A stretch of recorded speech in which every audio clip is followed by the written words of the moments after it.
Everybody, welcome along to another podcast of Nurse Recruitment Secrets. Today, we're starting the year with something a little bit different, and that's looking ahead to physician recruiting in 2024. So, before our year jam packed full of nursing content, we wanted to just come in with a little bit of physician wisdom from the great Kevin Kirkpatrick. Hello, Kevin. Good afternoon. Kevin is the founder and CEO of Avery Professional Group and has been recruiting physicians for over 2 decades. We've done a few episodes so far and with Kevin, and I wanted today to bring things back to fundamentals and speak a little bit about the three fundamentals of physician recruiting. So those involved in recruiting doctors can, in the midst of so much technological change and innovation, bring things back to basics and understand what the root of their process should be this year. And also for those involved in recruiting nurses to understand some of the different techniques and tactics that are being used in this area. So, Kevin's going to talk us through his top three fundamental practices, and let's start with the first one. So, over to you, Kevin. Awesome. So I'm not going to talk about tech and tools, which seems like the obvious thing to talk about, right? Is that we talk about kind of the ways to message physicians and the ways to reach out to them, and we can touch on those as well. But the first pillar that I have is really about messaging, and messaging is not necessarily the vehicle to which we send the messages, but what the messages that we are sending. And when it comes to physicians, there's so many opportunities that and they're being inundated so frequently by recruiters and by other health organizations that you really need to focus on developing a message that resonates, right? And not just reaching out and sharing a job description, but the why, right? Why is this opportunity a great place for someone to work? And it can't be about the area or anything like that. It really needs to be about the clinical opportunity, right? It's easy for people to understand what it's like to live in Philadelphia or what it's like to live in PEI. What they really want to know is what the work's going to look like. And then if the work is good, then they can get on to the lifestyle stuff. So messages should be succinct, direct, and not full of hyperbole and verbose statements, right? So just really identifying that this is an opportunity to work in an organization with great culture that has cutting edge technology, let's say, right? And this will depend on each client or each. So I try and spend a good bit of time with my clients understanding their environment, and I have a template that I send them all that helps me identify, things like schedule, things like call structure, patient population, technology that they use, and things of that nature, right? So the physician can see themselves in the job because they've gotten enough information, and also enough information that they can know whether they want to respond or not, right? Mm-hmm. So then the second pillar, if you don't mind me jumping on to the next one, is really about marketing, right? It's in the last 20 years, things have changed. It seems like I used to fax physicians' offices on a regular basis. And now it seems like a lot of the physicians want to find you, right? So it comes down to being a content expert, being an expert about the opportunities that you are providing for the physicians, and being an expert at sharing the right information through the right avenues, right? So this is where I'll talk a bit about the different tech, whether it's like a heartbeat.ai,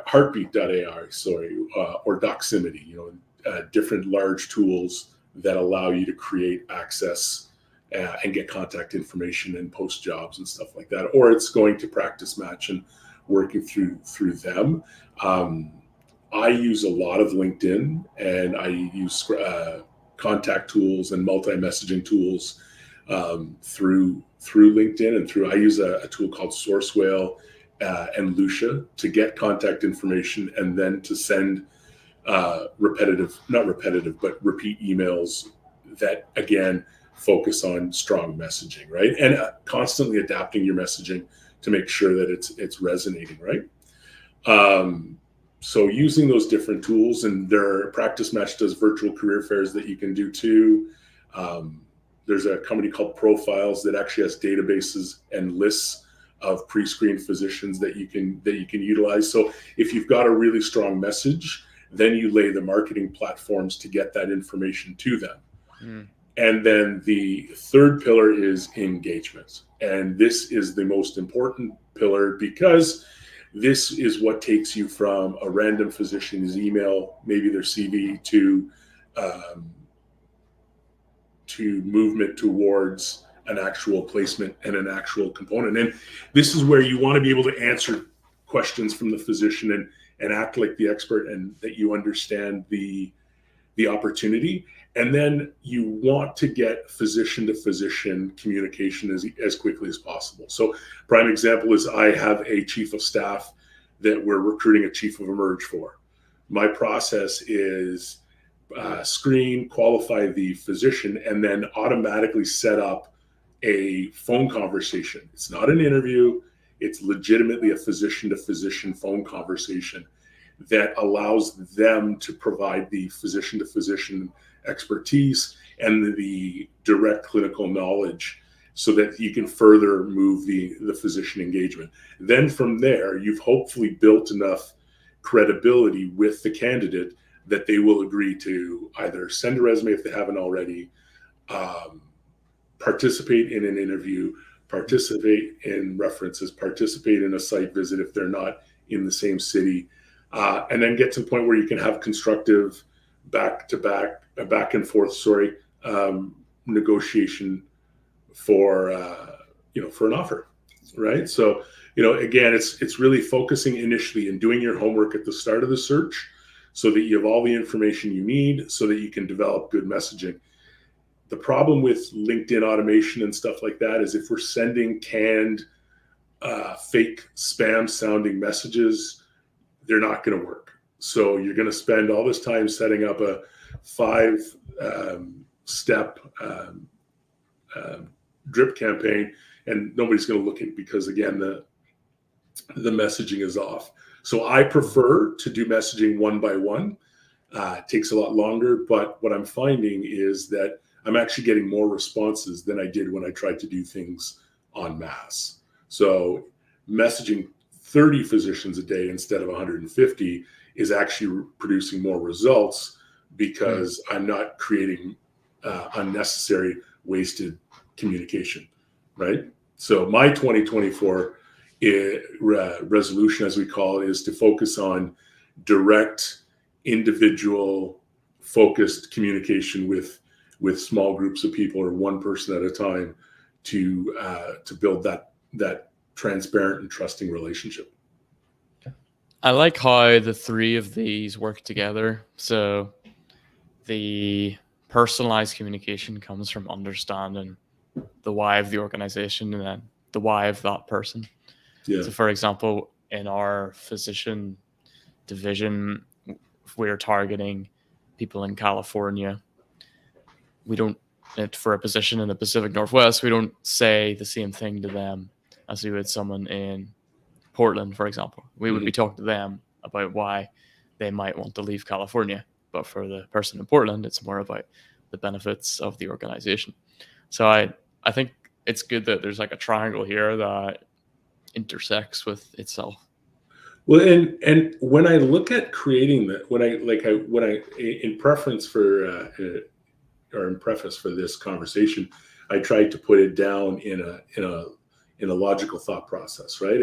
And they almost come one by one, right? You start off with your messaging, then you share your messaging, then you have strong communication, right? So, it really comes down to creating an appropriate candidate profile, and creating a candidate package, right? So I'm recruiting some respiratory therapists, and I spent half an hour talking to the hiring manager about the job. And then I made copious notes that I now have to create a candidate package for, right? So what happens is when someone applies or when I get a bite and someone wants to talk, I send them that information, because then that information allows them to decide, this sounds like it might be a fit for me.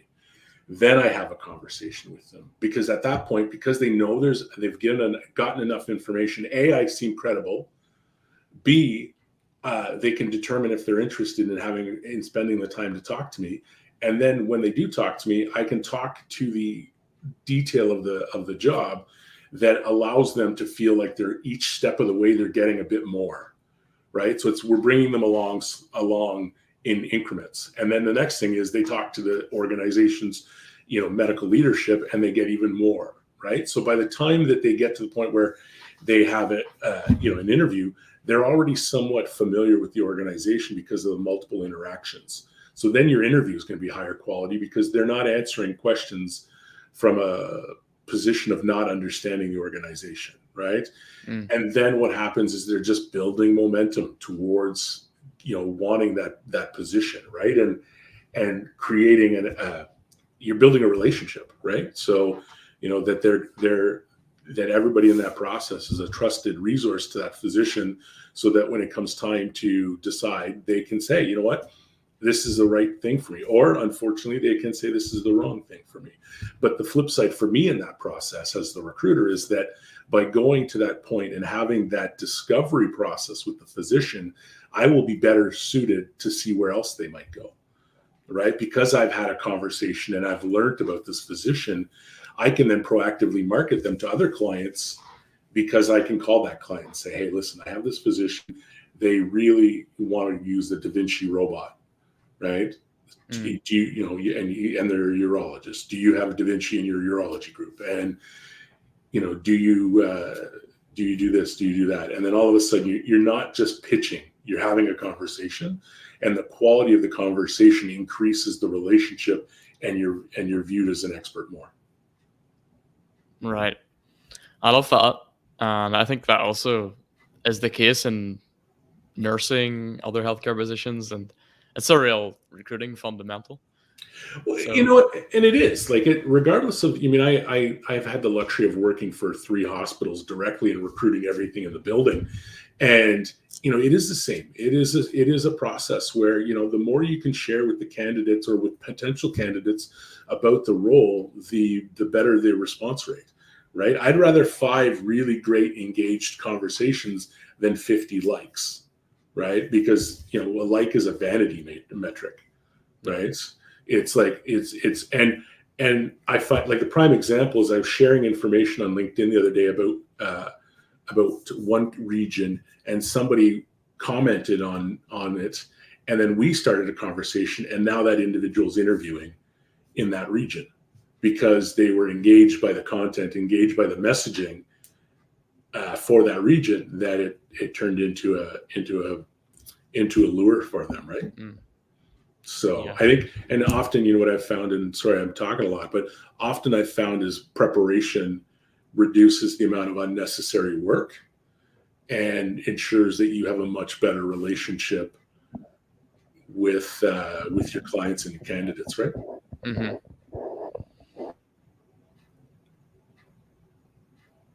Oh, I can't hear you, Adam. Sorry.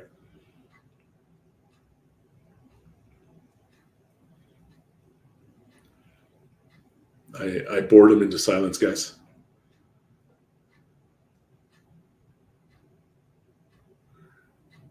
Is there music that we can play during technical difficulties? Can you hear me now? I can hear you now. Yeah. Sorry. You buy like a fancy separate mic for what? It can only do one job, can't it? And then it doesn't do it. It's unfortunate, right? So we have a comment from Adisra, who said she agrees with you, and curtailing, personalizing, being attentive, being present are crucial when speaking to physicians. And Donna's also chipped in, says thank you for sharing your insights, and that recruiting has become more transactional with many organizations. Personalization, understanding, listening to what the clinicians want is key. Donna is spot on with that one. Like it's interesting. Like I get calls from vendors all the time, and they're help automate this, help automate that. And the reality is that it actually does more damage than it does benefit, right? Is because what happens is people will block your email or they won't return your call because they don't feel like you are respecting them. And I'll be honest, it's happened to me too, right? Because a new tool comes along and then I test it out because I want to see if it's going to help, if it's going to help the business. And then often it actually causes more grief where I'm having to apologize, right? Like I had a recruiter that sent out a message through an automated system and then sent the same message every day for 7 days straight, right? So this poor physician sent me a message through LinkedIn, just irate. And I can't blame him. Like if I got the same email and it was patronizing and almost trying to guilt them into applying, it's disrespectful and it doesn't work. And I had to apologize, and the recruiter's no longer here. But it was a case of trying to shortcut this, right? This is executive search. It's not blue collar. It's not high volume search. It is if you place a few a month, you're not placing 15 a month, right? Yeah. And it takes a good chunk of time because it needs to be personalized. It needs to make them and your client feel respected and feel like they're being listened to, right? Yeah. Physicians getting 300 grand a year, they're gonna probably, it's like they have that expectation of a quality of communication from you, and also because there's so many automated tools out there these days, you need to, and it's easier to stand out if you do the personal route. Well, and what I'm finding is I prefer to start discussions and engage people, and then through those engagements, I find I get other people, right? So, prime example, I talked to a physician the other day. They weren't interested. However, they suggested someone that might be.